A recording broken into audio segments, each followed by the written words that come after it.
E todo esse aprendizado é muito novo, né, na ciência, assim, né? O que leva, eu a crer que a gente tem muita coisa ainda pra A evoluir gente nesse não sabe sentido. ainda muito de cérebro, tá? Muita coisa a gente conseguiu desenvolver e tudo mais. A gente tem tido muitos estudos e muito interesse, principalmente na neurociência, mas tem muita coisa que a gente não sabe ainda. É muito complexo. Então, sempre que você começa a estudar, porque você vai vendo, porque didaticamente é tudo bonitinho, né? Você pega o livro, aí ele fala, ah, aqui é não sei o quê, aqui é não... Mas não é assim, na verdade é um emaranhado de um monte de coisa, tudo misturado ali, fazendo um monte de coisas que até pra você conseguir fazer essa divisão e falar, ah, tá, esse fiozinho vem pra cá, isso daqui vem... Mas na verdade tá tudo emaranhado e o tempo todo. A gente tem algumas regiões que trabalham, né, que elas ficam, determinadas ações fazem com que aquela região, elas funcione mais, então você consegue ter um alerta, você fala, ah, a gente tá, mas não é que o resto desliga. Tá tudo interligado o tempo todo. Então, assim, se a gente falar, para ler você só usa determinada região, não, você usa várias. Tá tudo até para aquela região funcionar, tanto que quando você vê que tem lesão de cérebro, muitas vezes a pessoa apresenta uma série de questões. Ela não mexe o braço, aí ela não consegue falar direito, aí ela não consegue não sei o quê. Então, se fosse tudo muito certinho, assim, essa região é isso, essa região é aquilo, seria até mais fácil de tratar, da gente entender, mas não é. Quando você, muito na neurocirurgia, você vê muito isso, né? Até porque o neurocirurgião, quando ele tá fazendo ali a cirurgia, ele fica o tempo inteiro, se ele puder manter o paciente acordado, até para ele ver aonde que ele tá, de fato, mexendo, para ver de que forma que aquilo vai afetar o paciente, porque tá tudo interconectado, né? Tem cirurgia que o cara fica pintando, né? Enquanto tá operando Fica o cara fazendo ali, tal, porque ele tá tocando observando violino pra... as funções cognitivas do paciente. Ele tá observando ali pra ver certinho, porque às vezes, assim, um errinho, né, um pouquinho a mais que você vai, por exemplo, você tá raspando um tumor. O ideal é que você vai tirar um tumor do braço. Você tira o tumor e você faz uma raspagem em volta para que você tire possíveis células cancerígenas que possam formar um outro tumor. Quando você fala de cérebro, você tem que ter um cuidado nessa raspagem, porque às vezes um pouquinho ali a mais que você pode prejudicar muito o paciente.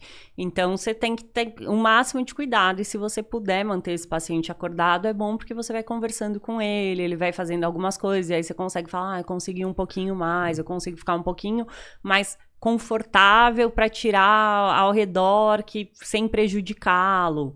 Mas parece que a gente não sabe.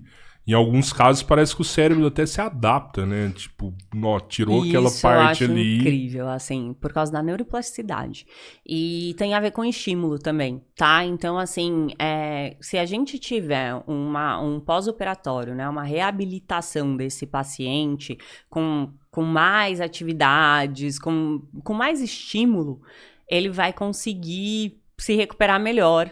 Infelizmente, isso varia de recurso, a gente sabe disso, mas é a mesma coisa quando a gente pega uma criança com uma mesma patologia. Aí você vai ver, às vezes, a criança tem o mesmo nível de síndrome de Down. É uma criança e a outra criança. Uma toca piano, mas é porque muitas vezes ela teve acesso a muito recurso que essa outra criança não teve. E ela conseguiu ir desenvolvendo. E isso acontece muito na neurocirurgia. Então, aqui em São Paulo, a gente tem mais recurso, mas quando a gente vai mais para longe, é mais difícil, né? Aqui, mesmo que a pessoa opere pelo SUS, ela vai ter uma psicoterapia para fazer, ela vai ter um neuropsicólogo para reabilitar, fono, fisioterapia, terapia ocupacional, ela tem ali, o SUS oferece tudo. Tudo. Agora, quando você vai mais longe, às vezes até no próprio interior de São Paulo, você vai ver, às vezes tem um neuropsicólogo na cidade. Meu moleque novinho, tipo assim, ele não conseguia colocar roupa, sabe? Não colocava nada, tipo, um tênis apertava ele, uma gola, ele, nossa, tava incomodando, tudo que encostava nele incomodava. Ah, não, tal, não sei o que, levamos em vários. Ah, não, tem que fazer terapia ocupacional, disso aqui. Pô, na minha cidade, não tinha. Uma cidade de 130 mil habitantes. Não, com criança a gente não faz, não sei o que. Teve que deslocar pra outra cidade. Mesmo assim, nessa outra cidade, a gente só achou 2 profissionais que trabalhavam com crianças e uma fila. gigantesca, assim, pra ter o atendimento, velho. É horrível isso, né? E é muito comum, assim, principalmente quando eu comecei a trabalhar com a internet, que o pessoal chama e fala assim, o que eu tenho que fazer, não sei o quê. E pra mim é meio natural, né? Falar, faz tal, não sei o quê. A pessoa fala, aqui na cidade não tem. Nossa, mas aonde é que eu vou arrumar? Não sei o quê. Às vezes não tem psicólogo, porque a pessoa mora no interiorzinho lá do Ceará, não sei o que. A pessoa fala, tem 30 mil habitantes na minha cidade, tem 10 mil habitantes, não tem. Fala, caramba, sério? Eu não sei se eu tô certo, parece que às vezes não basta ter só um psicólogo, eu acho que tem que ser o psicólogo correto também, né? Também, né? E assim, é que psicoterapia, depois da pandemia, hoje o CRP permite o atendimento online, o que é muito bom.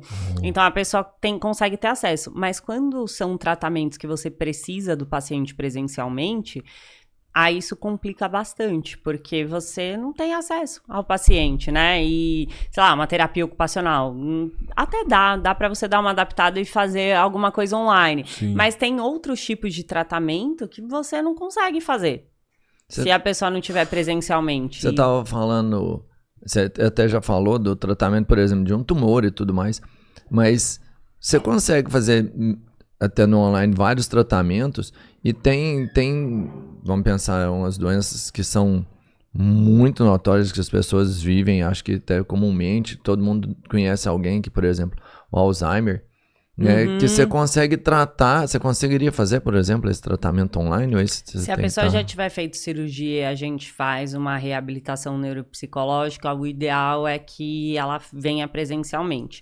No Alzheimer é a mesma coisa, porque o que vai acontecer com esse paciente? Ele vai se dispersar muito.